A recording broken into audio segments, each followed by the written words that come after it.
Friends, SKR English spoken में आप लोगों का स्वागत है। आज मैं आप लोगों को टेंस में आगे बतलाने जा रहा हूं। इससे पहले कि मैं आगे बढ़ाऊं, इससे पहले आप लोगों जो है सो चैनल को सब्सक्राइब कर लें।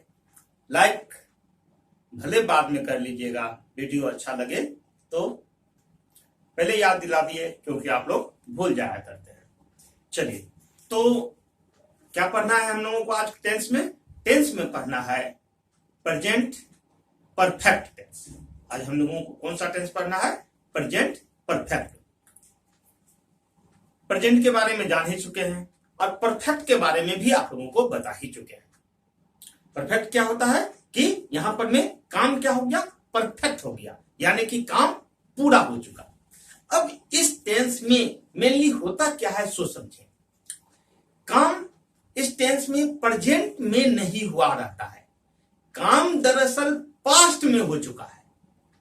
काम जो है सो पास्ट में खत्म हो गया है, लेकिन उसका इफेक्ट अभी खत्म नहीं हुआ है।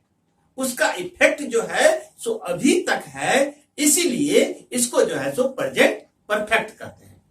अब एक छोटा सा एग्जांपल आपको बता देते हैं कि किस प्रकार से काम जो है सो खत्म हो गया, लेकिन उसका इफेक्ट अभी भी है, जिसके वजह से हम लोग इसको प्रेजेंट परफेक्ट कहते हैं।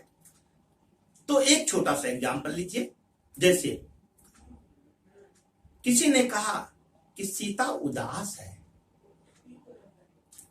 तो सीता उदास है, उसका रीजन क्या है?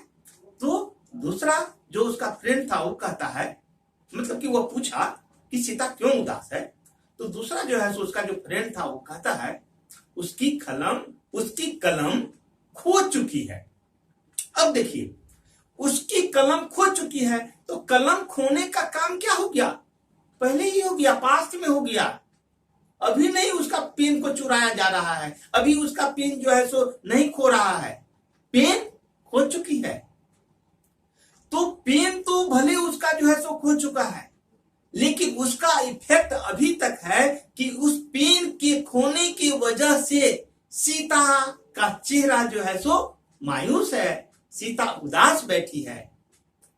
तो सीता की कलम खो चुकी है, इसको हम प्रेजेंट परफेक्ट टेंस में रखते हैं। क्यों? काम खत्म हो चुका, लेकिन उसका इफेक्ट अभी भी बरकरार है। पेन खोने की वजह से सीता उदास है। क्लियर है?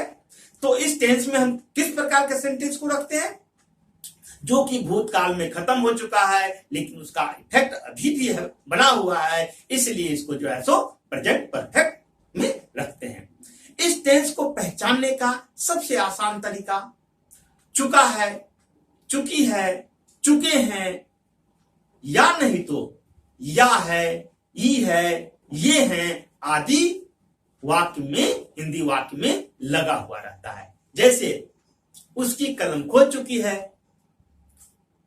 राम जा चुका है, हम लोग खा चुके हैं, पिताजी आ चुके हैं, शिक्षक पढ़ा चुके हैं, या शिक्षक आए हैं, शिक्षक पढ़ाए हैं, पिताजी आए हैं। तो इस प्रकार का जो सेंटेंस रहता है वह क्या होता है? इस टेंस का प्रेजेंट परफेक्ट टेंस। क्लियर हो गया कि प्रेजेंट परफेक्ट टेंस में किस प्रकार का सेंटेंस आएगा।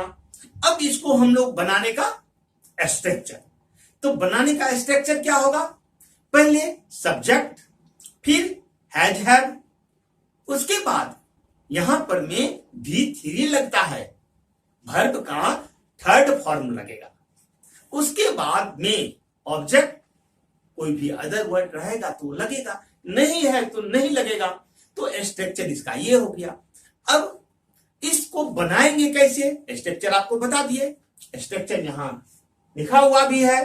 अब इस पर में सेंटेंस को जिस जिस प्रकार का सेंटेंस होता है, जैसे अफर्मेटिव, नेगेटिव, इंट्रोगेटिव, ठीक है, इस सारे सेंटेंस को हम लोग जो है सो एग्जाम्पल दे दे करके आपको बतलाते हैं। तो देखिए, इसको समझने का कोशिश कीजिए। अब यहां पर में सेंटेंस क्या है हमारे पास में? मैं पत्र लिख चुका हूं। तो मैं पत्र लिख चुका हूं, इसमें सब्जेक्ट पहले किसको रखना है, सब्जेक्ट को रखना है, तो सब्जेक्ट है मैं, तो मैं का इंग्लिश आई।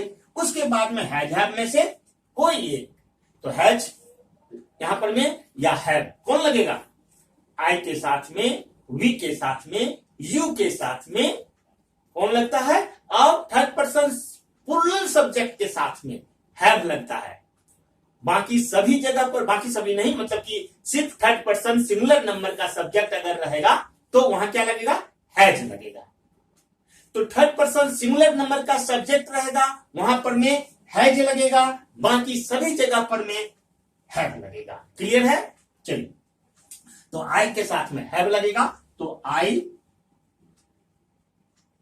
हैव। उसके बाद वर्ब थर्ड फॉर्म में रहेगा, तो वर्ब क्या है यहां पर में, वर्ब है लिखना, तो लिखना का राइट का थर्ड फॉर्म रिटेन, राइट का थर्ड फॉर्म रिटेन। तो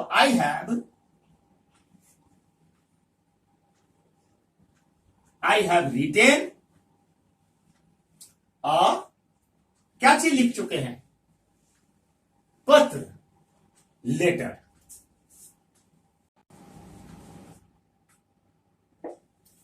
आई हैव रिटेन अ लेटर। यहां हम लोगों का सेंटेंस जो है सो स्ट्रक्चर पर में बैठ गया। ठीक है, नेक्स्ट सेंटेंस, वह स्कूल जा चुका है लगा हुआ है, तो प्रेजेंट परफेक्ट टेंस है। तो सब्जेक्ट यहां पर में क्या है, ही के साथ में क्या अभी बताए थे, थर्ड पर्सन सिंगुलर नंबर का सब्जेक्ट अगर रहेगा तो क्या लगाना है, हैज लगाना है। तो ही हैज। अब वर्ब क्या है, जाना, तो गोन उसका थर्ड फॉर्म, गोन कहां जा चुका है, ऑब्जेक्ट क्या है इसमें, स्कूल, तो he has gone to school. Clear हो गया? सब्जेक्ट हैज हैव में से कोई एक लग गया, वर्ब थर्ड फॉर्म में रहेगा, तो तीसरा फॉर्म है, उसके बाद कोई भी अदर वर्ड। ठीक है, नेक्स्ट सेंटेंस देखते हैं। नेक्स्ट सेंटेंस हम लोगों का नेगेटिव में बनाना है। तो नेगेटिव में क्या करना है, स्ट्रक्चर बस यही वाला है, सिर्फ हैज हैव के बाद में क्या लग जाएगा, नोट लग जाएगा। तो subject has have plus note D3, उसके बाद अदर वर्ड। ठीक है, मैंने श्याम को नहीं पीटा है, तो मैंने श्याम को नहीं पीटा है, तो क्या हो जाएगा, मैंने का इंग्लिश आई के साथ भी क्या लगता है, have.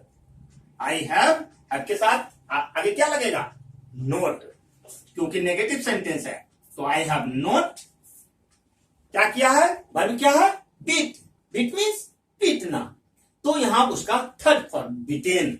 I have not beaten.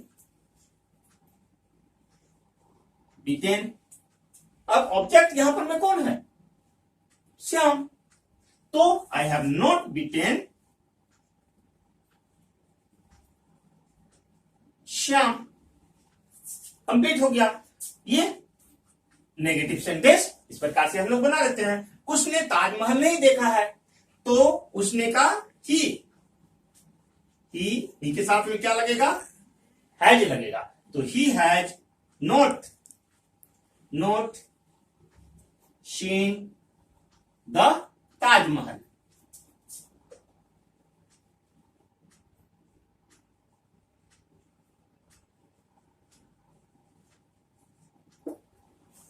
He had not seen the Taj Mahal, उसने ताजमहल नहीं देखा है। तो ये नेगेटिव सेंटेंस हो गया, ठीक ना। अब चले आते हैं हम लोग इंट्रोगेटिव सेंटेंस। इंट्रोगेटिव सेंटेंस इस प्रकार से आप लोगों को पिछले वीडियो में बता चुके हैं, जिससे कि हम क्वेश्चन करते हैं किसी से, ताकि वह यस नो में आंसर दे सके। तो जैसे क्या बच्चे सो चुके हैं, तो अगला जिससे हम पूछ रहे हैं वह आंसर देगा यस, नहीं तो नो। तो इस प्रकार का सेंटेंस जब रहेगा तो हम लोग किस प्रकार से बनाएंगे, ऑक्सिलरी वर्ब को आगे कर देते हैं, यानी कि सब्जेक्ट से पहले। तो ऑक्सिलरी वर्ब जो है उसको सब्जेक्ट से पहले लिख देंगे, उसके बाद में सब्जेक्ट, उसके बाद V3, फिर ऑब्जेक्ट। क्लियर है? तो क्या बच्चे सो चुके हैं, तो बच्चे चिल्ड्रेन प्लूरल है, तो क्या लगेगा, हैज नहीं लगेगा, हैव लगेगा। ठीक है, बच्चे हैं, कुल्लड़ है इसीलिए, नहीं तो बच्चा रहता तो हैज लगाते। ठीक है, तो हैव से स्टार्ट होगा, हैव द चिल्ड्रेन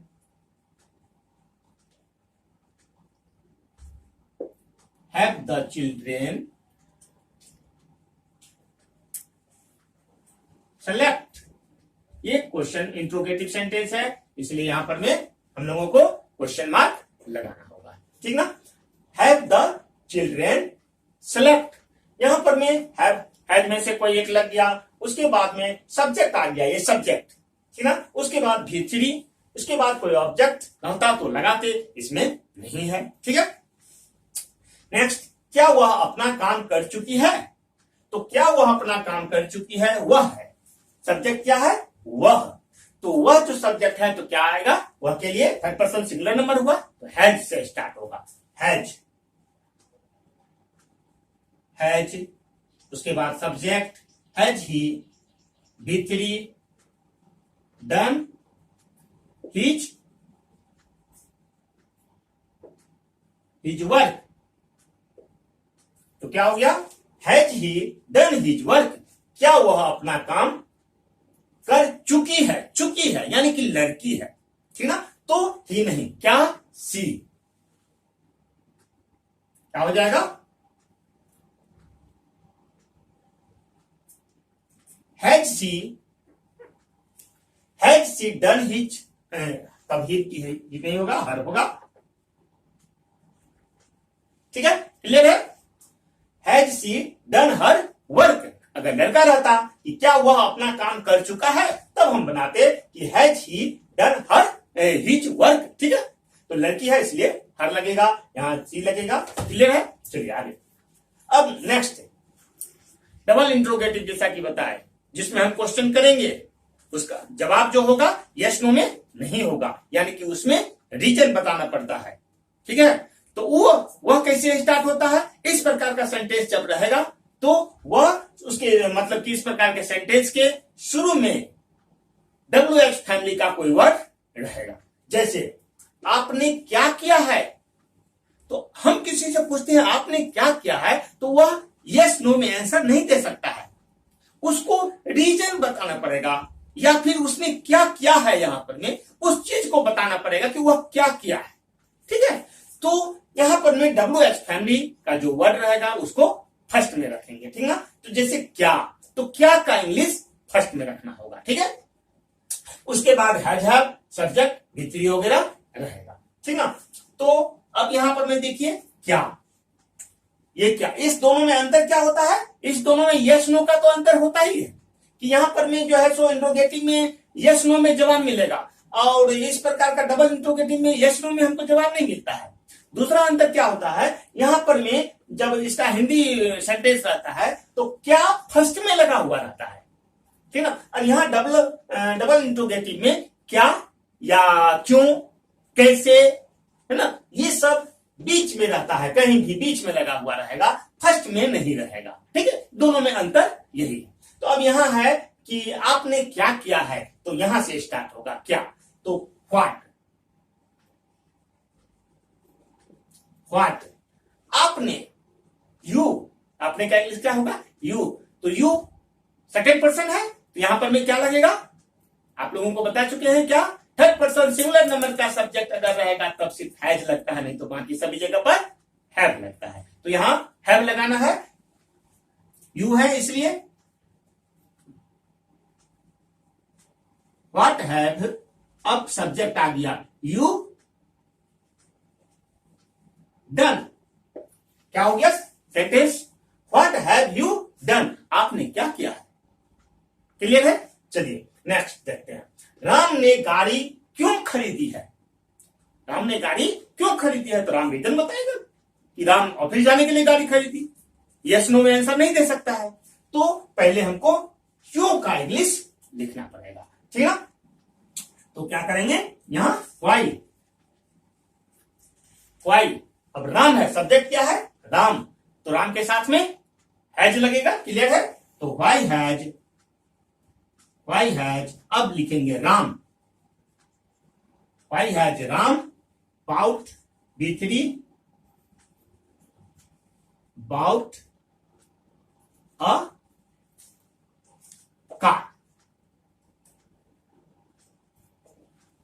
ठीक है, Why has Ram bought a car? Ram ने कार क्यों खरीदी है? इस तरह से सेंटेंस हम लोगों का जो है सो ये वाला ट्रांसलेट हो गया, ठीक है ना, हिंदी से इंग्लिश में ट्रांसलेट हो गया। हम लोग समझ गए कि किस प्रकार से जो है सो प्रेजेंट परफेक्ट टेंस का सेंटेंस हम लोग इंग्लिश में सैकड़ों लाखों किसी भी प्रकार का सेंटेंस हो कैसे बना सकते हैं।